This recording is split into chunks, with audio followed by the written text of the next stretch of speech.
Says go. Come live. Hello. Welcome back to Seeker Aspirant Victim. My name's Asher. This is my mom. I'm Jennie. And Jason is in California this week, so Jennie's gonna sit in with me, and we're gonna keep on going in the book. And I'm just gonna read the last page of the last chapter, which was called Big Thoughts. That was the one we went through last time. So just so that we know where we're coming off, because often I like how I want to do this. Okay. So maybe Martin's former organization is more into the talk than the walk, but I don't believe that they're perpetrating any sort of intentional fraud. I think they're just as convinced as those they convince. In these cases, it's not likely to be anything sinister so much as an organization behaving like an organism. So much as an organization behaving like an organism that seeks to survive, adapt, and grow. Maybe the organism seeks liberation for all sentient beings, or world peace, or the expansion of its own doctrine, or simply its own exaltation and empowerment. Maybe the enlightened guy at the top just wants to get laid, or maybe he lost control of the organization to the unenlightened guys below. Or maybe the enlightened guy at the top isn't enlightened at all, but something else, something truly wonderful, perhaps, but not awake, not truth realized. Or, hey, who knows? Maybe Martin's former group will reach their critical mass and they'll all burst into permanent, super happy consciousness together. Boy, will I have egg on my face when I'm knocking on the door asking if it's too late to sign up. The point is that there's really no point in trying to figure out all the possible reasons why seekers don't find. It's just another distraction, and there's no shortage of those. The point is to wake up, not to earn a PhD in waking up. Simply put, as Sarah surmised, waking up is job one, and then, if you still want to liberate all beings, or promote world peace, or save the whales, great. Lucky beings, lucky world, lucky whales. But the bottom line remains the same. You're either awake, or you're not. Oh, that's like, oh my God. Yeah, and we had Jason and I had to immediately address, like after reading that this series or this process that I'm doing could just be under the category of earning a PhD and waking up. Yep. But my response to that is that, and Jason's as well, is that he even admits that the path to human adulthood, shares a lane or whatever with enlightenment stuff, just up to a point. Mm-hmm. And there's differences. So just by him, if I'm taking him at his word and I believe him in that, then by that alone, it is worth understanding that road better. Mm-hmm. Even though that is kind of feels like a long explanation. But, yeah. Well, I think too, like I think part of growing up and becoming awakened is that place of, you drop into a belief and then you keep going and you break that belief, and then you drop into a belief and you keep going and you break that belief, and which is, in order to do that, you seek knowledge, Yeah. But the point is not to just then get in like this eddy of knowledge and just go nowhere with it. Yeah. Like the minute you really end up believing what it is you learned, then you're kind of screwed. Yeah, that makes sense. Yeah, and I can relate that to, that's what I was doing for a long time. Because, like, right after I moved in with Francis for, like, the next year, I just listened to, I always had, like, all the audiobooks and some other one, not just the Enlightenment Trilogy, but, I had, like, 5 or 6 audiobooks, and I just always had one going for, like, a year. To the point where, like, Jason and I have a similar level of knowledge. done a version of that, just reading though. I did a lot of mind listening. And that whirlpool of that felt like I was doing that, like just whirlpooling in knowledge. And then I realized that if I really did believe and take seriously the information that I was consuming, and I realized like I needed to stop what I was doing. You know, really it would be like stop what I was doing, and really it was do this process, but that just took 2 years. Yeah, I mean, you it's kind of like this was the next step in that process for me. Was like, okay, then get this more than not just out of my head, but out of my head with another person, you know? Yeah. Because that's how I process better anyway. Yeah. It's kind of like where the rubber meets the road, you know? Yeah. And it's like, I know I've learned a shit ton in my life, but if I were to just, it's like, to me, sometimes a seeker is someone who has controlled their environment so fully that they're seeking the knowledge to just keep them stuck. Right? It's like they can keep themselves just in their own little container and like braille around the container and be like, no, I'm learning tons. And it's like, no, you're not. You're still in the same damn container. Yeah. But it's learning this and then going out and doing something with it, you know, like you're doing now, or just experiencing life, like taking this and then having life in your face and still holding on to this and applying this when you're out in the world. Yeah. And I think that the material lends itself to that process very well by design. We haven't gotten to it, but there's a part where Jed talks about the little bastard. Mm-hmm. Is that what he calls it? Yeah. Yep. The idea being, to quickly simplify, would just be that there's there's a part of you that is always in rebellion, and it's seeking, he phrases it so well, weapons and intelligence. So essentially what a lens to view this book in is that this is an armament and a skyscraper of geeky people of information, of knowledge, for that little bastard. Yeah. It's like he's like that's one lens, is to be like, this book is just fuel. And because he mentioned that was kind of why I did the whirlpooling for a long time, because I was like, I just want my little bastard to consume everything. But then want him to be weaponized? Yeah, exactly. Yeah. Yeah. But then I think I got too stuck in just like accepting and then not questioning where I was feeling stuck on a thing and, getting mired. But it lends itself to that. It does, because like once you consumed it once, it's hard, or at least for me, it was hard to, even after just the first time I read it, it was like always referencing compared to Jed. Like, I don't know. I was thinking about it all the time. Right. Even if I wasn't reading it all the time, I was thinking about it all the time. Yeah. Yeah. Yeah, I think, okay. So. I'm not going to cut you off. Huh? I'm not going to cut you off the point. So, I mean, one thing that I've noticed lately, because we talked last time about how my brother committed suicide. Yeah. And, I think by weaponizing your little bastard, you're really creating an ability to keep a very loose opinion of what's going on around you. Yeah.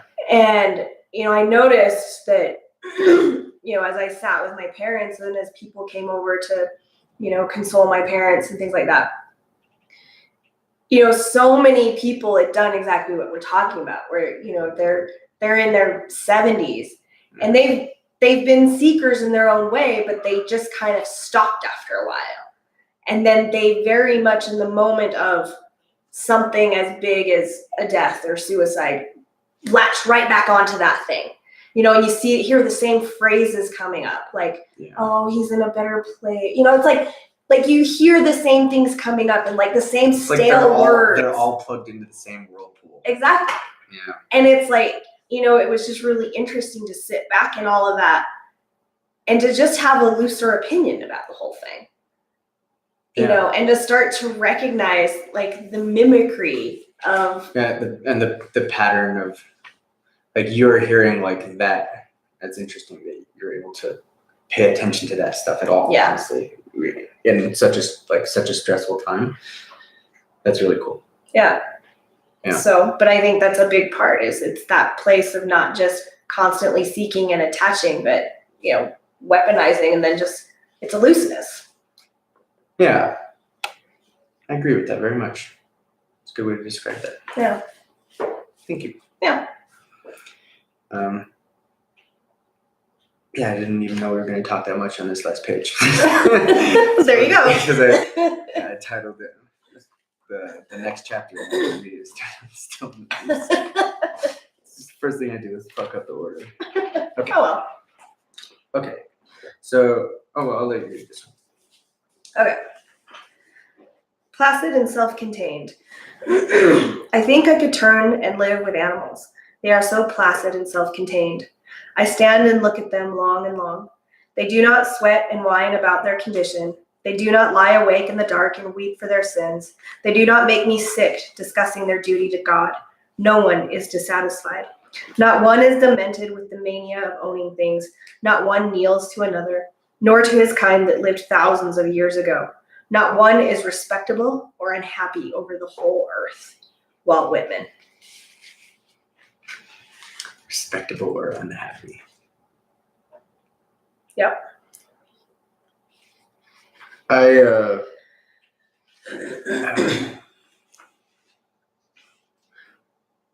really love that. Like that poem specifically. I didn't realize it until you were reading it like that. But when I'm trying to describe to people why I love animals, every time I'm doing that, I'm just doing a poor job of of restating that. Yeah. Yep. Yeah. Because that's like, just read this. Yeah. Yeah. And it describes it perfectly. At least how we haven't grown up with animals and stuff. I guess it's another way that I definitely connect with this book is Jed's recognition of dogs. Yeah, well, it's interesting too, because this poem, I've read it before, and there's like an egoic place in me that doesn't like it, because I almost feel like it's insulting, like placid and self-contained. And then you really start to feel into it, and you feel just the simple nature of animals. Like, they don't give a shit, and it's just funny that this poem in particular, gets a rise out of my ego. Yeah. Because that's exactly what my ego is against. Right. Is just being placid and self-contained, like not being respectable, not being unhappy, yeah. Just living. Yeah. So it's just interesting to see what it does. I think about that all the time when I see I think about insects. They don't have much space to have complex processing within their bodies. Mm-hmm. So they don't have an ego.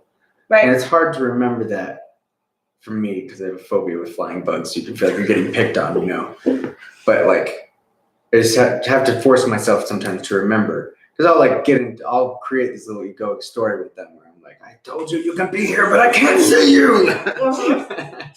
But that's just me generating that. The truth is they're just running their programming. Right. Yeah. Right. And I don't know. I guess I have two gut reactions from it. One of it scares me because I don't like the idea of not being conscious, just being a robotic thing. Mm-hmm. But then also the other side of that is that they are the burden of consciousness is lifted from them. Yeah. To a large degree, That's why doggies are so great, because they're just really great, smart consciousness, but no egoic attachments. Yeah. Yeah. They're not defending a sense of self. Right. They just are. I love I love and I don't love because this poem, I'm split on this poem, but it's just the wording, they're self-contained. They're just a universe unto themselves. They just look at everything around them and interact with it or don't interact with it or, Yeah. There is no, I don't think dogs really tell stories. You know, it's like, it's the perfect, like you mentioned about the bugs. Like the other day I was driving to work and this spider dropped from the rear view mirror. Jesus Christ. And immediately I was like, fuck you. Like I took it personally. Like the spider had the nerve to, and it's like, no, it's just, it's a plastic. Were you driving? Yeah. And it's just this self-contained, like he or she is just going about its business. Yeah. Yeah. It's hard because humans humanify, there's a word for sure. Yeah. Everything. But then like with dogs, it can be really hard. Like you said, to think like, oh, they don't tell stories. They're not harboring anything. They don't save stuff up and get pissed about. Well, I don't know, maybe a little bit. But in general, you know, they're not going to have any of that egoic shenanigans. Right. And it's a wonderful thing. Yeah, and I mean that's like the whole second part of this poem is, you know, they don't sweat or whine about their condition. They don't lie awake in the dark and weep for their sins. Like dogs don't. There is no such thing as sin. There's no such thing as like moral. I mean, like if you could sit down and have a conversation with a dog and try to explain the shit that we believe, the dog would be like, what the fuck is wrong with you? Where's the food? Where do I shit? Seriously. Does it need to be more complicated than that? They would think that we're fucking crazy. Because we are. Yeah. Yeah, we really fucking are. I don't know. They would be happy in whatever, but then we're like building straight lines and boxes. Yeah. It's just interesting. Well, just all of our attachments, like our attachment to people that lived thousands of years ago, to gods and deities, and thank you for bringing this up. You know? Yes. No, I was thinking about it because I realized the swear word that I say the most, or swear word or whatever, I don't know what you'd call it. It's not really a swear. As I say Jesus Christ. Mm-hmm. Probably more. It was one of those things that I just like kind of started to notice that I was saying. I'm like, and I thought about it. I was like, I'm going to look up Jesus, like the Wikipedia on Jesus. Whew, it's pretty complicated. I bet. Yeah, but it was interesting for me because I got to investigate my own language and investigate Jesus Christ, who like, it was just interesting to see what, like, I'm saying this man's name. Yeah. 2,000 years later, more than that. Right. Like, why? Right. Because it's a human thing. I don't know, humans do that. Yeah. No dog is talking about a dog 2,000 years ago. Spot. Yeah. Yeah. No, and I just think of too, like the shit that we do as humans, like the whole, you know, all the gurus and all that, like, you know, well, you're not from this lineage and blah. It's just like, holy shit, like this is bizarre. It's bizarre. It's the absolute opposite of content. When you describe it like that, it makes me realize that like there's a lot of things that are like real world embodiments of you know, like of that, like what you just said. Yeah.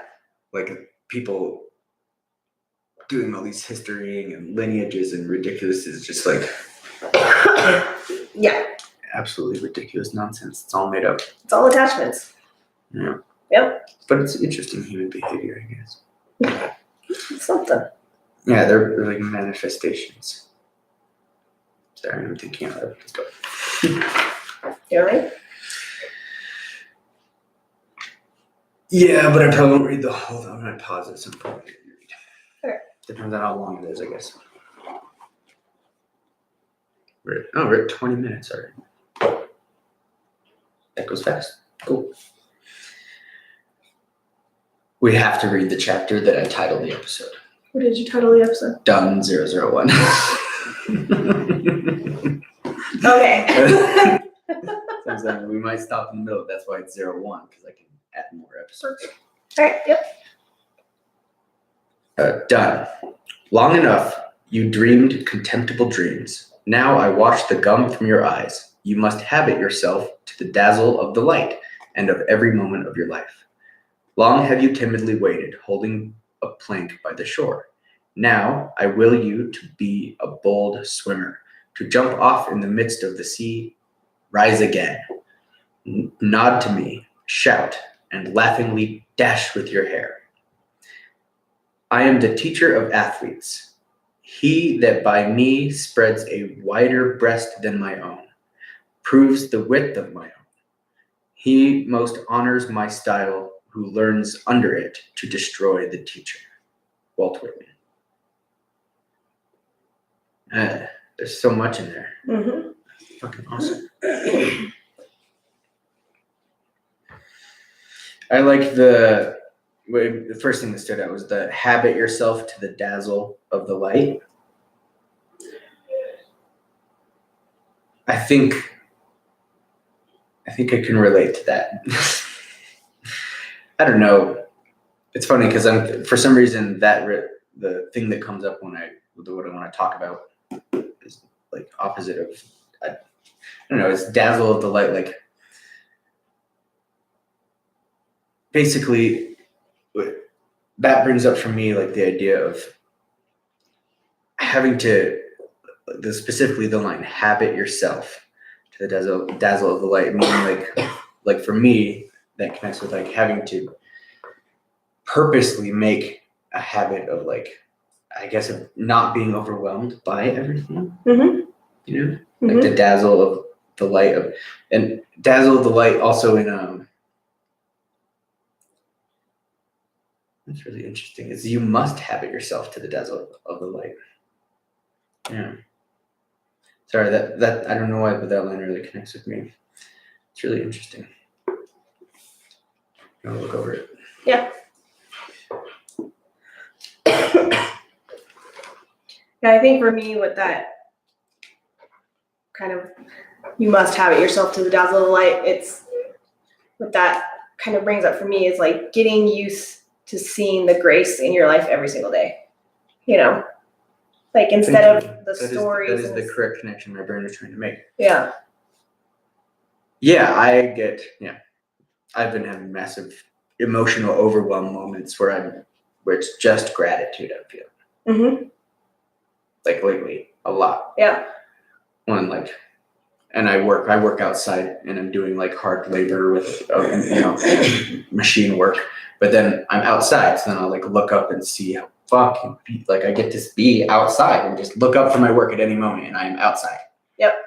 And like that can honestly be overwhelming for me sometimes. Mm-hmm. Yeah. Yeah. I mean, to me, that's what that is. I agree. It's just every moment of your life. Just habit yourself to the dazzle of the light. Yeah, I love the next one where it just you have that image of the person just that is always clung to the shore, timidly clung to the shore, and it's like now or never. Jump out, get out in the sea. Yeah. It's hard to live your life when you're just sitting on the shore. Well, I think that connects probably with it connects with me on a lot of different levels because I don't know how many other people feel like this, but I would assume that there's quite a few people who have felt similarly where like I felt like that specific wording. Holding a plank by the shore, yeah. I've felt like that on a lot of different things in my life, especially in my life recently, because I would be considered a young adult, but there's a lot of adult things that don't just happen because you turned an age. Right. Right. So I feel like that all the time. Yep. Yep. Or there's things where it's like, hey, you need to let go of the shore on that one. That's not, or to use jet terminology, you can expand up to the size of a new thing. You don't have to be holding on to this. Mm-hmm. Well, and that's at any age. I do that now. There's tons of times I just hold on timidly to the shore, even in the most ridiculous of ways. Not speaking my mind, in a meeting or not saying, something or not when you get that intuition to go up and talk to someone, not doing it. You know, Right. those are all moments where I'm just timidly sitting on the shore instead of just diving in. Yeah.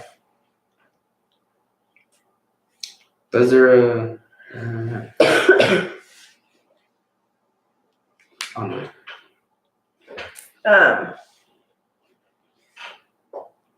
So I am the teacher of athletes.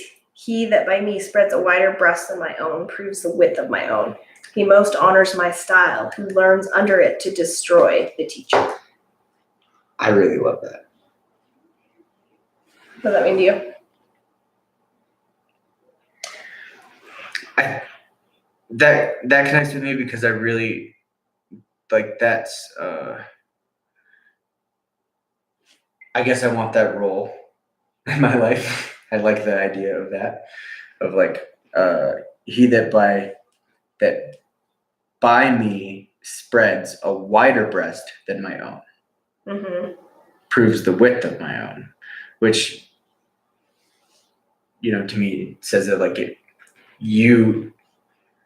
I can be valued by how much, like if I inspire or affect, you know, by me, if I affect somebody to then perform at a higher level than I've ever done, it's like I can still take credit for that.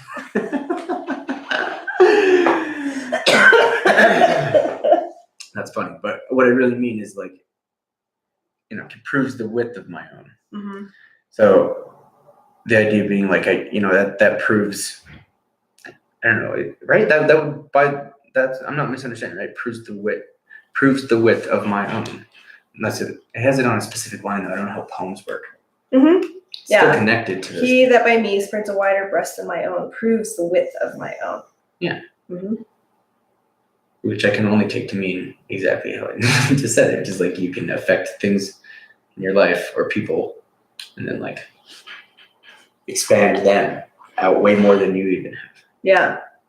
Well, and I like, because I kind of wonder too, if this last piece, it reminds me of what you were talking about at the beginning of like where human adulthood and waking up have to share a lane every once in a while, you know? And it's like this, because to me, this whole thing is like this concept of like the teacher and the student. And then eventually the student masters what the teacher taught them and then destroys the teacher. Destroys it and bypasses it. Yeah. You're right. That is what it, which is, I don't know, I just have very powerfully understood that concept, and that's why we're doing this. Yeah. Well, to me, like this is also like that seeker, right? That seeker just kind of always stays the student instead of like for that time sharing maybe a lane. Yeah. And then eventually just smoking the teacher and just. Yeah, that's a great way to put it. Exactly. Other people are like, or most people are just like, I don't know. I think it seems to me like for most people, it would just be like a fear hideout thing that they just go to, you know, like you're saying, like the second that something bad happens and they all jump back to this religious, these tight things. It's like, well, you're just building like a fear hideout then. Right. Yeah. That you always throw them back to when things get tough. I don't want to do that. No. Me neither. All right, 30 minutes. All right. We good? We got through a couple poems and the end of. That's actually really good. Yeah. Because we generated content and I feel really good about it. And we did processing. And Jason won't be too upset that we like we won't have gone 3 chapters ahead or something. Right. Yeah. No, that was awesome. I think it's good. I feel good about it. Cool. I like it. Thank you very much for doing this with me. Yeah, you're welcome. Yeah, it was awesome. And thank you for being another witness. Yeah. All right. I'm Asher. I'm Jennie. And this has been Seeker, Aspirant, Victim 06 or 07. I don't remember. Anyway, signing off.